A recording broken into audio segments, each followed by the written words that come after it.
திருமண தோஷத்தை நீக்கும் திருத்தலங்கள். திருவிடந்தை. சென்னையில் இருந்து மகாபலிபுரம் செல்லும் வழியில் உள்ளது திருவிடந்தை ஆலயம். திருமணமாகாதவர்கள் இவ்வாலயத்திற்கு சென்று 2 மாலைகள் வாங்கி இறைவன் இரவிக்கு சாற்றி அந்த மாலைகளை திரும்ப பெற்று வீட்டிற்கு கொண்டு வந்து தினமும் தொட்டு வணங்கி வர தடைபட்டு கொண்டிருக்கும் திருமண தடைகள் விலகி கைகூடும். ஸ்ரீவில்லிபுத்தூர். ஸ்ரீவில்லிபுத்தூர் ஆலயத்தில் சுடி கொடுத்த சுடர்மடையான ஆண்டாள் பிறந்து இறைவனை மணாளாக கைப்பிடித்தார். இத்திருத்தலத்திலும் இறைவனை வேண்டி மாலை சாற்றி பூஜைகள் செய்து வழிபட்டால் கழுத்தில் மணமாலை விடும் என்பது ஐதீகம். அழகர் கோவில். மதுரையில் அழகர் சன்னதியில் உள்ள இறைவனை இப்பொழுதும் மணக்கோலத்தில் காணலாம். 7 உலகில் உள்ள தேவர்களும் முனிவர்களும் சேர்ந்து இறைவன் இரவுக்கு திருமணம் செய்து வைத்து கண்டுகளித்த இடமாக இது விளங்குகிறது. இதனால் திருமணமாகாதவர்கள் இங்கு வந்து அம்மையப்பனை வணங்கினால் திருமணம் வெகு சிறப்பாக கைகூடும். திருச்செந்தூர். அறுபடை வீடுகளில் ஒன்றான முருகனின் திருத்தலம் இது.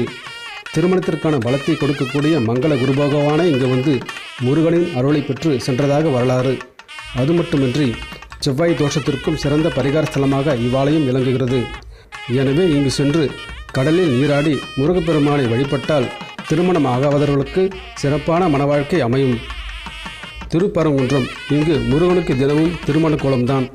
எனவே திருமணமாகாதவர்கள் இந்த திருத்தலத்திற்கு சென்று முருகப்பெருமானை வழிபட்டால் விரைவில் திருமணம் கைகூடும்.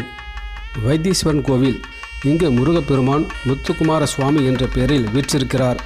சிவபெருமான் ஆழ்ந்த தியானத்தில் இருந்தபோது அவரின் 3வது கண்ணில் இருந்து வியர்வை துளியானது பூமியில் விழுந்தது. அதிலிருந்து தோன்றியவரே அங்காரகன் எனும் செவ்வாய் ஆவார். இத்திருத்தலம் செவ்வாய்க்கு சிறந்த பரிகார ஸ்தலமாக விளங்குகிறது. எனவே செவ்வாய் தோஷத்தால் பாதிக்கப்பட்டவர்கள் இத்தலத்திற்கு சென்று முருகப்பெருமானையும் அங்காரகனையும் வழிபட்டால் திருமண தோஷங்கள் விலகி திருமணம் வெகு விரைவில் கைகூடும்.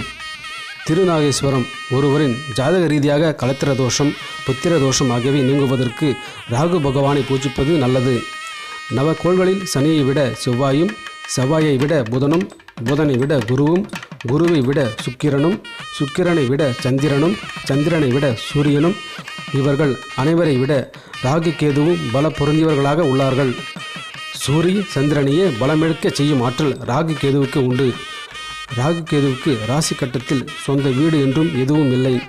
அவர் எந்த ராசியில் அமைந்துள்ளாரோ, எந்த கிரகத்தின் சேர்க்கை பார்வை பெற்றுள்ளாரோ அதற்கு தகுந்த பலன்களை ஏற்படுத்துவார். ஒருவர் ஜாதகத்தில் ராகு நல்ல நிலையில் இருந்துவிட்டால் அனைத்து விதமான நற்பலன்களையும் அனுபவிக்கக்கூடிய யோகம் உண்டாகும். ஆண்டியையும் அரசனாக மாற்றக்கூடிய ஆற்றல் கொண்டவர் ராகு. அதுவே ராகு பலம் பெறவில்லை என்றால் இதற்கு தலைகீழ் பலன்களை அடைய நேரிடும்.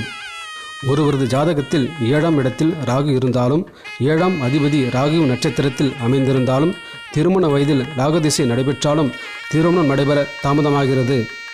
5ஆம் இடத்தில் ராகு இருந்தால் புத்திர பாக்கியம் உண்டாக தடை தாமதம் உண்டாகிறது. ஆகவேதான் கலத்திர தோஷம், புத்திர தோஷம் நீங்க ராகுவை வழிபடுவது சிறப்பானதாக கருதப்படுகிறது. சிறப்பான சிவனருள் பெற்ற ராகுவானவர் திருநாகேஸ்வரத்தில் மட்டுமே நாகவள்ளி, நாகக்கண்ணி என 2 தேவியருடன் தனி கோவில் கொண்டு மங்கள ராகுவாக அருள்பாலித்து வருகிறார். குறை தீர்க்க தன்னை தேடி வரும் பக்தர்களுக்கு சிறப்பாக அருள்பாலித்து அவர்களின் குறைகளை தீர்த்து வைக்கிறார். இங்கு 5 அரசு எனும் ராகு பகவானுக்கு பால் அபிஷேகம் செய்தால் பால் நீல நிறமாக மாறிவிடும். இத்திருக்கோவிலில் நாள்தோறும் ஆயிரக்கணக்கில் அன்பர்கள் வந்து சிறப்பு அபிஷேக ஆராதனைகள் செய்து வழிபாடு செய்கின்றனர். கீழப்பெரும்பள்ளம். வானகிரி என வழங்கப்படும் இத்திருத்தலத்தில் கேது பகவான் கூப்பிய கரங்களுடன் இத்தலத்து இறைவனாகிய சிவன் நாகநாத சுவாமியை வணங்கும் விதமாக அமைந்துள்ளார். பாம்புகளின் தலைவனாகிய வாசுகியும் இங்கு வந்து வணங்கியதாக புராணங்கள் கூறுகின்றன. கேதுவால் பாதிக்கப்பட்டவர்கள், பித்திர தோஷம் உள்ளவர்கள், திருமணம் தடைப்படுகிறவர்கள் இத்தலத்திற்கு வந்து வழிபட்டால் தோஷங்கள் விலகும். வடமேற்கு திசையை நோக்கி கேதுவின் மனைவி சித்திரலேகா அமர்ந்துள்ளார். இத்திருத்தலத்தில் வந்து முறைப்படி வழிபட்டால் இல்லற வாழ்க்கையானது நன்றாக அமையும்.